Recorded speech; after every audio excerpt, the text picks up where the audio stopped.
দেখলে অবাক হয়ে গেলাম। ফিলিস্তিনি এক বাবা আজকে ফিলিস্তিনের অলিতে গলিতে মিষ্টি বিতরণ করছে। জিজ্ঞাসা করা হলো, ও মুরব্বী, কিসের আনন্দে ফিলিস্তিনের জমিনে মিষ্টি বিতরণ করছেন? তখন ওই মুরব্বী বলে, আজকে আমার মতো আনন্দ আর কেউ নাই, আমার মতো আনন্দিত আর কেউ নাই, আমার মতো গর্বিত আর কেউ নাই। কেন? বলে আমার 7টা সন্তান আছে, 7টি সন্তানই ফিলিস্তিনি বাইতুল মুকাদ্দাসের পক্ষে শাহাদাত বরণ করেছে। আমি 7 জন শহীদের পিতা, এই জন্য আমি আজকে সবচাইতে বেশি খুশি। আমার দেশের মা বোনরা সন্তান জন্ম দেয়, যদি জিজ্ঞাসা করেন বোন সন্তান জন্ম দেন কেন, মা সন্তান জন্ম দেন কেন, তখন আমার মা বোনরা বলবে, আমি সন্তান জন্ম দিচ্ছি, আমি মরার পরে আমার কবরস্থানের কবরের পরে আমার সন্তান যাতে দাঁড়াতে পারে। আমি সন্তান জন্ম দিচ্ছি কারণ আমার সন্তান যাতে ডাক্তার, ইঞ্জিনিয়ার হতে পারে, অ্যাডভোকেট, ব্যারিস্টার হতে পারে, বাংলাদেশের উচ্চ পর্যায়ে শিক্ষিত কোনো মানুষ হতে পারে। এই জন্য আমাদের দেশের মা বোন সন্তান জন্ম দেয়। কিন্তু ফিলিস্তিনি মা বোনকে যদি জিজ্ঞাসা করেন আপনারা কেন সন্তান জন্ম দেন, আমার ফিলিস্তিনি মা বোন বলে, আমরা সন্তান জন্ম দিচ্ছি আল আকসার পক্ষে গিয়ে শাহাদাত বরণ করার জন্য। আওয়াজে বলে ঠিক না ঠিক? আমি ধন্যবাদ জানাই আমাদের বাংলাদেশ সরকারের মাননীয় প্রধানমন্ত্রীকে। আমাদের বাংলাদেশ সরকারের মাননীয় প্রধানমন্ত্রী আজ থেকে অনেক বছর আগে তিনি উপাধি পেয়েছিলেন মানবতা দরদি মা। কথা বলেন ঠিক না বেঠিক? সেটার সেই প্রেক্ষিতে আজকে তিনি ফিলিস্তিনের পক্ষে গিয়ে আজকে কথা বলছে, বিশ্ব দরবারে ফিলিস্তিনের পক্ষে অবস্থান নিয়েছে, বিশ্ব দরবারে সবার কাছে স্পষ্ট করে দিয়েছে বাংলাদেশ বর্বর ইসরায়েলের সাথে নয়। বাংলাদেশের মুসলমান, বাংলাদেশের প্রশাসন, বাংলাদেশের প্রত্যেকটা রাজনৈতিক ব্যক্তিবর্গ সবাই ফিলিস্তিনিদের সাথে আছে। কথা বলেন ঠিক না বেঠিক? আমি বাংলাদেশের প্রধানমন্ত্রীকে বলবো, বাংলাদেশ থেকে ফিলিস্তিনের পক্ষে সৈন্যবাহিনী পাঠানো হোক। যদি আমার দেশের কোন প্রশাসনের ভাই যদি যেতে প্রস্তুতি না থাকে, তাহলে ঘরে ঘরে হাজার হাজার সুন্নি জনতা প্রস্তুত আছে ফিলিস্তিনে যাওয়ার জন্য।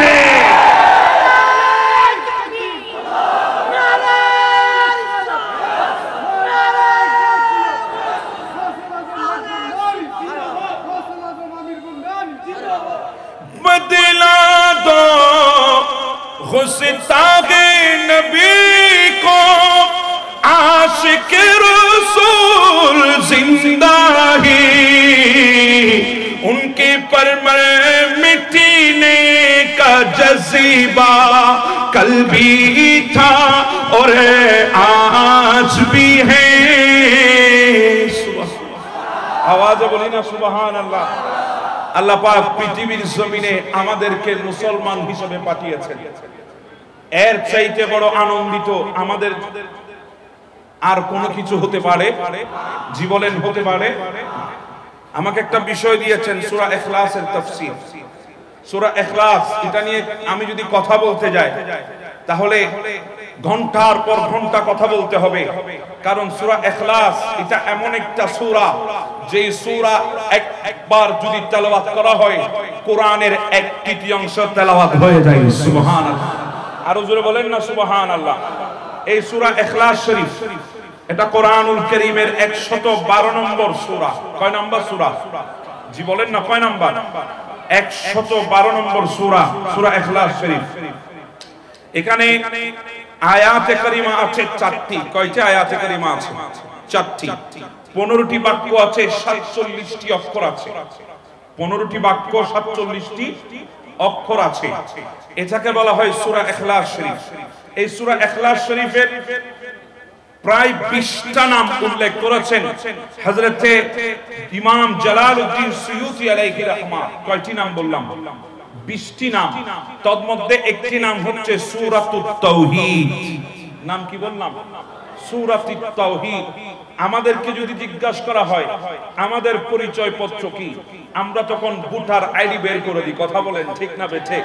যদি জিজ্ঞাসা করা হয় তোমার জন্ম তারিখ কি, তখন আমরা জন্ম নিবন্ধন বের করে দিই। কথা বলেন ঠিক না বেঠিক? যদি জিজ্ঞাসা করা হয় তোমার মা বাবার পরিচয় কি, তুমি যে তোমার মা বাবার সন্তান এটার পরিচয় কি, তখন আমরা ওয়ারিসের সার্টিফিকেট বের করে দিই। কথা বলেন ঠিক কি না?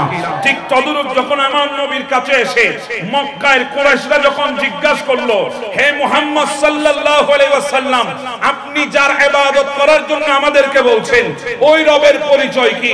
তখন আমার আল্লাহ ওই মুশরিকদের সামনে নিজের পরিচয় তুলে ধরতে গিয়ে এই সূরা ইখলাস তথা সূরাতুত তাওহীদ নাযিল করে দিয়েছেন। সুবহানাল্লাহ। এই সূরা হচ্ছে আমার আল্লাহর পরিচয় পত্র।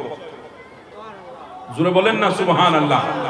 এটা হচ্ছে আমার আল্লাহর ওয়াহদানিয়তের পরিচয়। আমার আল্লাহ যেখানে বর্ণনা করেছেন সেটাকে বলা হয় সূরাতুত তাওহীদ। আর এই সূরা তাওহীদের তথা সূরা ইখলাস শরীফের প্রথম অংশে আমার আল্লাহ বলেছেন, কুল হাবিব আপনি বলে দিন। কাকে বলার জন্য বলছেন? যে অসুবিধা হচ্ছে আপনাদের? এ বাবু, অসুবিধা হচ্ছে? একটু আমার দিকে। আমার আল্লাহ বলছেন কুল হাবিব আপনি বলে দিন। এখন অন্তর অন্তরে প্রশ্ন জাগতে পারে, আল্লাহ আপনি আপনার পরিচয় দিচ্ছেন, আপনি নিজে বলতেন, রাসূলকে কেন অ্যাড করলেন? রাসূল দিয়ে কেন বলাচ্ছেন? আপনি যদি বলতেন আনাল্লাহুল আহাদ, আমি আল্লাহ এক, আমরা কি মানতাম না? জি বলেন না, মানতাম না? অবশ্যই মানতাম, কারণ না মেনে যাওয়ার কোনো সুযোগ নাই। কিন্তু আল্লাহ বলছে কুল হাবিব আপনি বলে দিন হুয়াল্লাহুল আহাদ, আমি আল্লাহ এক। হাবিব আপনি বলে দিন আল্লাহ এক। প্রশ্ন হলো আল্লাহ আপনি বলতেন, রাসূলকে দিয়ে কেন বলাচ্ছেন? বলে তার কারণ হলো কিছু জাহেল বলবে, কিছু মালউন বলবে, তাফসীরুল কোরআন মাহফিলের ব্যানার লাগিয়ে তাফসীর করতে গিয়ে বলবে কোরআনুল কারীমে আমার নবীর কোনো শান নাই, আমার নবীর কোনো ইজ্জত আজমত নাই। এজন্য আমি আল্লাহ আমার তাওহীদের পরিচয় দিচ্ছি, আমি আল্লাহ আমার ওয়াহদানিয়তের পরিচয় দিচ্ছি। সেখানে কুল বলে আমার নবীকে আমি সম্পৃক্ত করে নিলাম। তার কারণ হলো কেউ যদি আমার তাওহীদ বর্ণনা করতে গিয়ে আমার নবীকে যদি ফেলে দেয়, আমার নবীর শানে যদি বেয়াদবি করে, আমার তাওহীদের পক্ষে কথা বলতে গিয়ে মুস্তাফার শান আজমতকে যদি না মানে, তাহলে সে এক নাম্বার তাওহীদি জনতা নয়, সে দুই নাম্বার তাওহীদি জনতা। আর যারা আমার তাওহীদ বর্ণনা করতে গিয়ে আমার নবীর শান ও আজমতকে আনবে, তারাই হলো এক নম্বর তাওহীদি জনতা। কথা বলেন ঠিক না বেঠিক? এজন্য আমরা নিজেদেরকে তাওহীদি জনতা বলে পরিচয় দিই না, কারণ আমরা যে তাওহীদি জনতা এটার পরিচয় আল্লাহ দিয়ে দিয়েছেন। কথা বলেন ঠিক না বেঠিক? আল্লাহ বলছেন কুল হাবিব আপনি বলেন। কুল ওয়াহিদ মুযাক্কার হাজির, ফাইল আমর হাজির মারুফ, দারু মুস্তাতার তার ফাইল, মুরাদ হচ্ছে আমেনার ঘরের চিরাগ। সুবহানাল্লাহ। মুরাদ হচ্ছে আমার নবী। তো এখন এখানে যদি কেউ আল্লাহর সূরা তাওহীদ তেলাওয়াত করে, তার প্রথম শব্দ উচ্চারিত হবে কুল। কুল যখন উচ্চারিত হবে জবান থেকে, তখন তার দিমাগে আসবে এই কুলের ফাইলকে, এই কুলকে। তখন সে খুঁজতে খুঁজতে খুঁজতে খুঁজতে তার বুঝে আসবে কুল মানি আমার নবী মুস্তাফা, কুল মানি হাবিবে দো আলম, কুল মানি নূরে মুজাসসাম। যখন একজন মানুষ যখন কুল শব্দ উচ্চারিত করে, তার জেহেন যখন মদিনার দিকে চলে যাবে, এরপরে আল্লাহ বলছে বলো হুয়াল্লাহুল আহাদ, আল্লাহ এক। যখন আগে মুস্তাফার শান ও আজমতকে নিজের কাছে বুঝে আসবে, এরপরে যদি আমার ওয়াহদানিয়তের ঘোষণা দাও, তাহলে সেটাই হবে অরিজিনাল তাওহীদ। জোরে বলেন সুবহানাল্লাহ। আরো জোরে বলেন না সুবহানাল্লাহ। কুল হাবিব আপনি বলে দিন হুয়াল্লাহুল আহাদ, আল্লাহ তিনি এক অদ্বিতীয়, তিনি এক অদ্বিতীয়, তার কোনো শরীক নাই, তার কোনো অংশীদার, জি বলেন না, তার কোনো অংশীদার নাই। এজন্য আল্লাহ পাক অন্য আয়াতে কারিমায় বলছে আল্লাহু লা ইলাহা ইল্লা হুয়াল হাইয়ুল কাইয়ুম, আল্লাহ যিনি ব্যতীত কোনো উপাস্য, জি বলেন না, কোনো উপাস্য, আল্লাহ ছাড়া কোনো রব আছে? আল্লাহ ছাড়া কোনো উপাস্য আছে? নাই। তিনি নিজেই জীবিত এবং অন্যদের তত্ত্বাবধায়ক। আল্লাহ জীবিত। কথা বলেন ঠিক কি না? আল্লাহ কি শুধু এখন জীবিত? জি বলেন না, এখন জীবিত। তিনি নিজেই জীবিত এবং অন্যদের তত্ত্বাবধায়ক, অন্যদেরকেও জীবিত রাখেন কে? জি বলেন না, কে? আল্লাহ। কি অসুবিধা হচ্ছে নাকি? আল্লাহুম্মা সাল্লি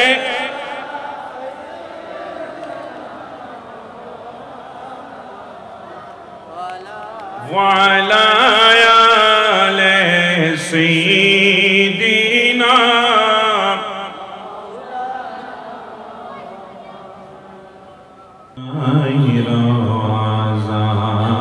اللهم صل على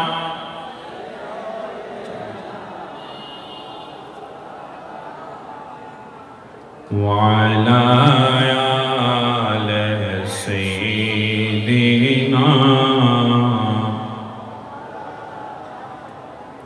صلاة يا رسول الله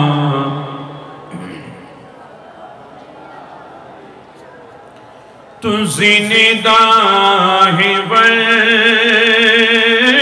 واللہ تو زندہ ہی واللہ میرے چشمے عالموں سے سپ جانے والے صلاۃ یا رسول اللہ علیکم صلاۃ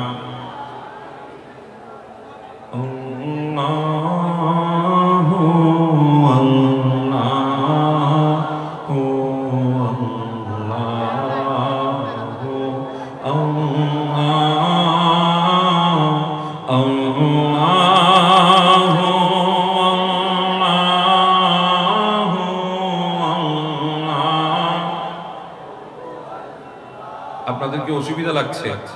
শীতে কি জমে গেছেন নাকি? একটু মহাব্বতের আওয়াজে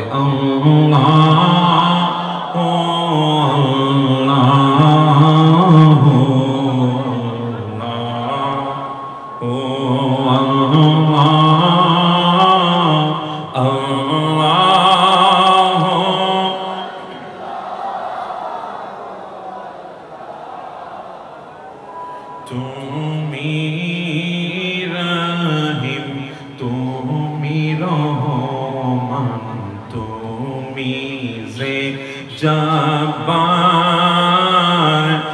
আমি নাফরমান বান্দা বড়ই গুনেহগার আল্লাহ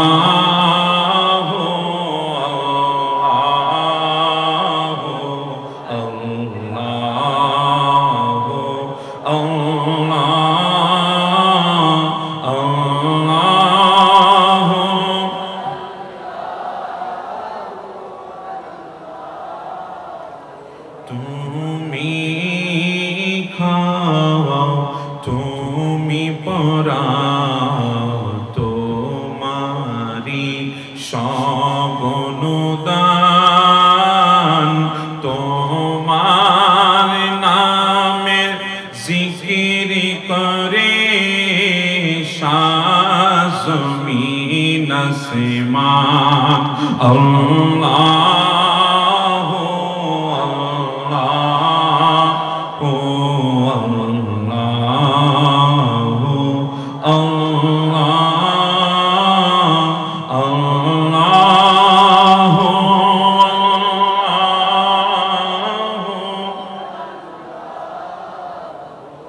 তুমি বিশাল জলরাশির বুকে ঢেউে ঢেউে তুলো সুর তোমার জমিনের বুক চিরে ফসল ফলাও ভরপুর আল্লাহ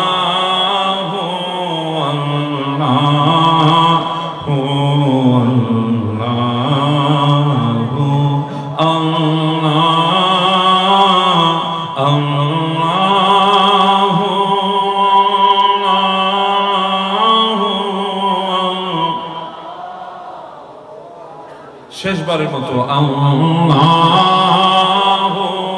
আল্লাহ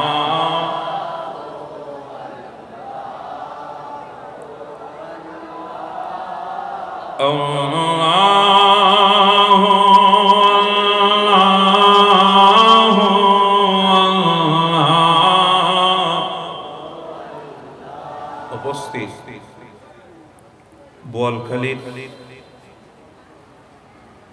ঐতিহ্যবাহী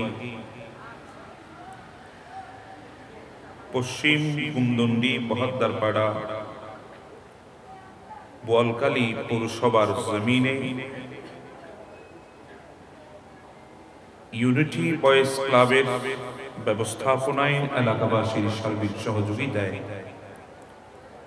অষ্টমবারের মতো পবিত্র ঈদে মিলাদুন নবী সবাই বলি সাল্লাল্লাহু তাআলা আলাইহি ওয়াসাল্লাম উদযাপন উপলক্ষে আয়োজিত আজকের আজিম ও শান তাফসীরুল কুরআন মাহফিল 2023 এর সম্মানিত সভাপতি,